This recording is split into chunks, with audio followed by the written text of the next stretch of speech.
Salut mes petits potes, alors comme ça à ce qui paraît Zemmour est un gauchiste wokiste et Roussel un coco facho, nom de Dieu que je n'y comprends plus rien, à l'échiquier politique de ce pays que je vais bientôt me faire tatouer la gauche et la droite sur mes mains comme les fragiles qui conduisent leur voiture comme Gilbert Montagnier, sauf qu'on ne va parler ni de Fabien Roussel ni de Gilbert Montagnier aujourd'hui, mais de ce bon vieux Zemmour comme si on n'en parlait pas assez. Zemmour il a parlé du handicap à l'école, et moi le handicap à l'école ça a été mon boulot alors je connais très bien, sauf que lui il ne connaît pas très bien le sujet et ça se voit, mais ce qui se voit le plus, ce sont les médias et la bonne gauche des pas fachos pas comme moi qui lui ont vomi au visage, alors qu'ils y connaissent encore moins, c'est pourquoi le canard inclusif se propose de rétablir la vérité vraie pour les gens comme toi qui n'y connaissent rien.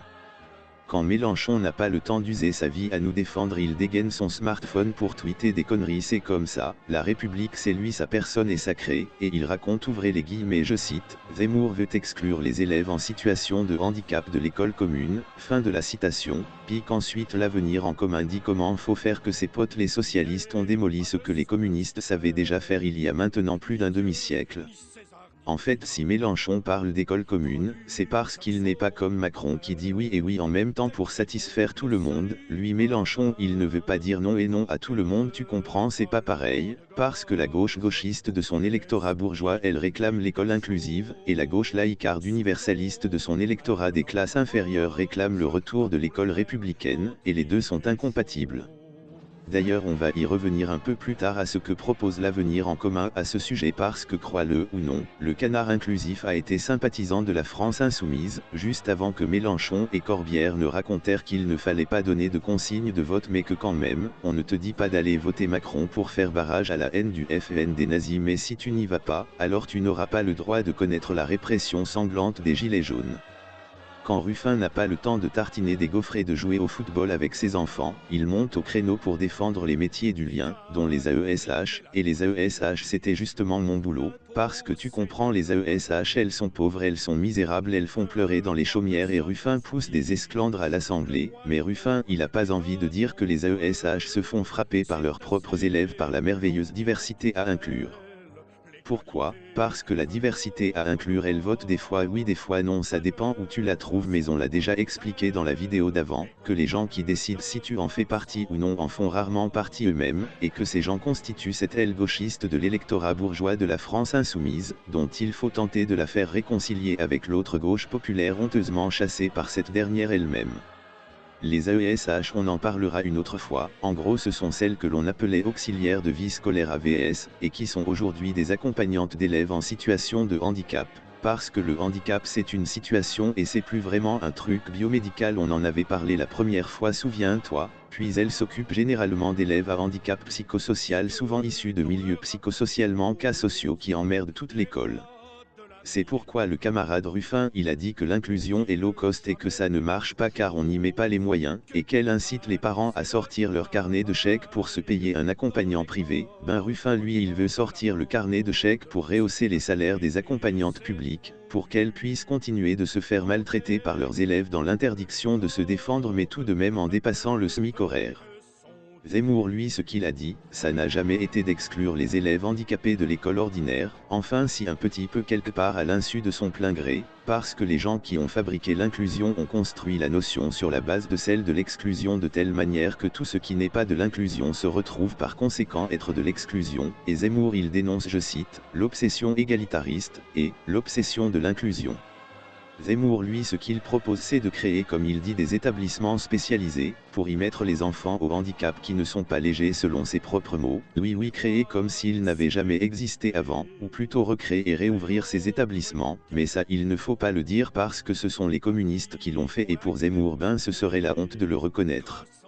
Et comme ça ne suffisait pas, Zemmour il dit qu'il veut continuer le système de passerelle que tout le monde emploie ce terme sans que personne n'y comprenne rien, mais moi je sais ce que ça veut dire alors je vais t'expliquer mon garçon c'est très simple reste attentif, mais attends voir une minute, mais dis-moi pas que c'est pas vrai, c'est l'obsession de l'inclusion, réouvrir des établissements spécialisés, et poursuivre les passerelles ne serait-ce pas des idées de la gauche communiste?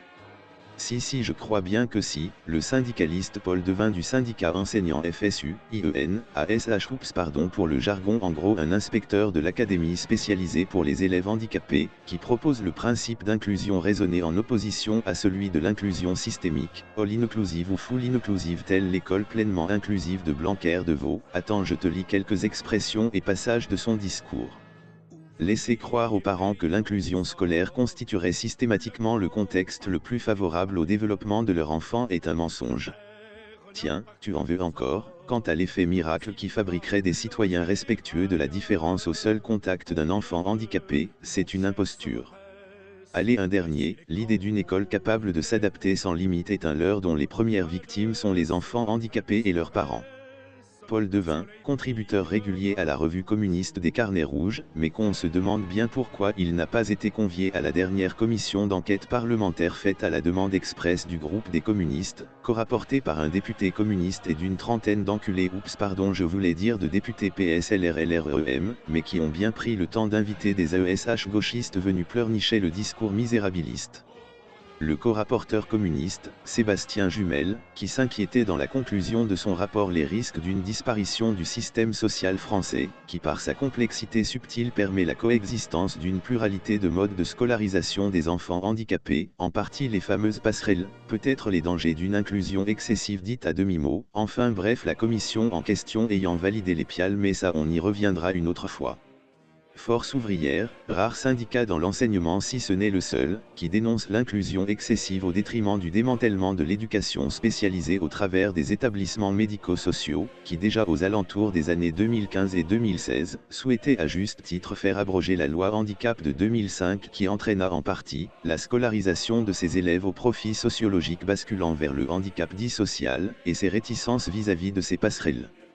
Vous savez, la fameuse omerta des AESH dont la classe politique surtout à gauche n'a de cesse de vouloir briser, tout en faisant taire celles qui expriment leur ras-le-bol des violences physiques et morales infligées sur leur personne par leurs élèves, genre pas de vague tu m'as compris, mais au fait qu'est-ce que c'est donc ces passerelles dont je parle depuis tout à l'heure et dont Zemmour veut les poursuivre?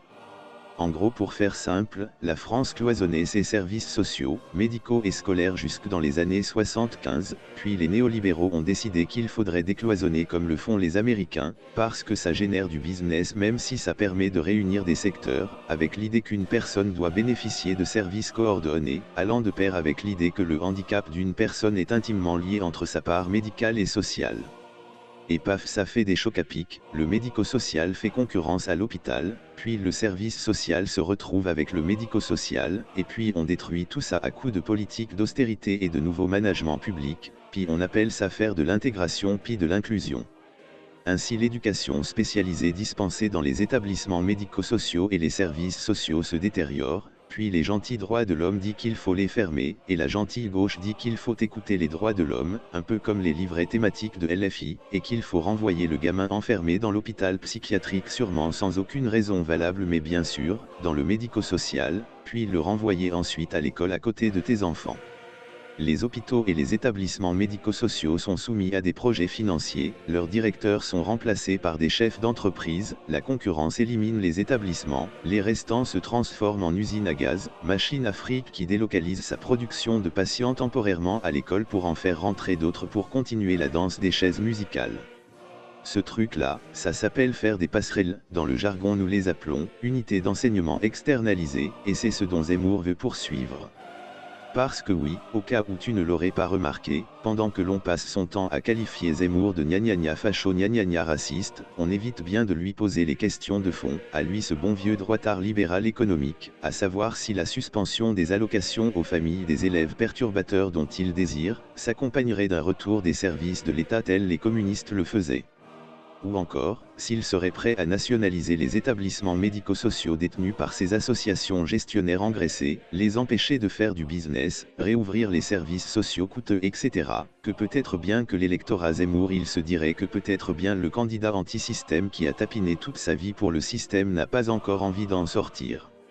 Moralité, qu'il s'appelle Mélenchon, Ruffin ou Zemmour, ce n'est pas qu'ils seraient des menteurs pathologiques volontaires, plutôt des pas trop 10 heures de vérité faites par de petites omissions et ça s'appelle faire un exercice de communication, parce que la vérité tu la retrouves bien plus souvent dans les discussions de comptoir et sur les réseaux sociaux des gens normaux que sur les plateaux télévisés et les comptes Twitter des personnalités publiques. Et quand tu fourres ton nez là-dedans, ben tu te rends compte que la plupart des parents d'élèves, AESH, enseignants, handicapés etc. sont plutôt d'accord avec ce qu'a dit Zemmour, la cessation de cette obsession de l'inclusion scolaire sans pour autant faire disparaître l'inclusion scolaire, la réouverture des établissements ou services sociaux et médico-sociaux qui dispensent l'éducation spécialisée, ainsi que la pluralité des modes de scolarisation. Sauf que quand c'est Zemmour qui le dit tu ne peux pas trop l'afficher publiquement si tu ne veux pas que ton employeur y jette un œil ou une oreille, donc on le dit pas trop, et que la pensée unique du système te catalogue de manière binaire de facho ou de progressiste sans nuance, sinon que la plupart des gens font preuve de discernement, trouvant la distorsion du propos de Zemmour dégueulasse sans pour autant approuver l'ensemble de Zemmour. Le mensonge ça nous concerne tous, ça nous emmerde tous, et nous attendons patiemment le retour de la vérité, et comme dirait Mélenchon. Vous avez tweeté concernant la sortie de Zemmour sur les enfants handicapés. Quelle est votre réaction? Je suis écœuré par ce genre d'homme. Je pense que cet homme ne se rend même pas compte du mal qu'il fait quand il parle comme ça. Parce qu'évidemment, rien de ce qu'il raconte n'aura jamais lieu, j'espère bien. Mais il fait du mal. Il fait du mal parce que quand vous avez un gamin qui est handicapé, vous cramez votre vie pour qu'il puisse aller à l'école avec les autres, avoir des petits copains, suivre, être au niveau et tout ça. Et quand vous avez quelqu'un qui prend comme ça son air de dire ça c'est pas des enfants comme les autres, on n'en veut pas, vous avez qu'à les mettre ailleurs, ça fait mal, ça blesse, ça humilie les gens. Et puis peut-être que ça va encourager 2 ou 3 crétins à dire la même chose. Moi j'ai le parti pris exactement inverse. Si un gamin est en difficulté, on se coupe en 4 pour arriver à trouver le moyen de lui permettre de recoller au paquet. Et voilà, et on a besoin de toutes les intelligences. Je voudrais rappeler que Stephen Hawking, il était dans une voiture à roulettes, en cours de vie bien sûr, mais voilà. Tout le monde apporte, tout le monde est important, tout le monde peut apporter quelque chose à la collectivité. Et dans une classe, demander à ceux qui ont fait des classes avec des enfants qui présentaient un handicap, avec leur assistante, ça change aussi l'ambiance de la classe. Donc ce Zemmour, il ne connaît rien à rien, et à part détester et haïr les gens, on se demande de quoi il est capable. C'est pas bien ce qu'il a fait, parce que c'est gratuit, c'est pour flatter je sais pas qui, et pour dire une bêtise plus grosse que lui, blessante et méchante. J'y compte bien Jean-Luc, et tu peux rajouter 5, 6 ou 7 0 derrière tes 2 ou 3 crétins, parce que parmi les crétins en question dont tu parles, la plupart sont les travailleurs du handicap, les parents d'élèves, les personnes handicapées enfin bref les gens du terrain qui vivent les choses au quotidien, et qui connaissent mieux le sujet que tu ne le connaîtras jamais assez. Car si Jean-Luc tu t'es retrouvé écœuré par ces propos qui ont fait du mal aux gens et les ont blessés, tes propos pour nous faire comprendre que nous sommes des crétins de rechercher la réouverture des établissements spécialisés, pour des parents d'élèves lucides qui refusent la scolarité normale pour leur enfant qui ne le sera jamais malgré un maquillage dégoulinant de fausse bienveillance, à qui tu leur refuses d'accéder à ce choix, nous te disons ceci, va bien aller te faire enculer. Nora Jojo du Zemmour Ojo.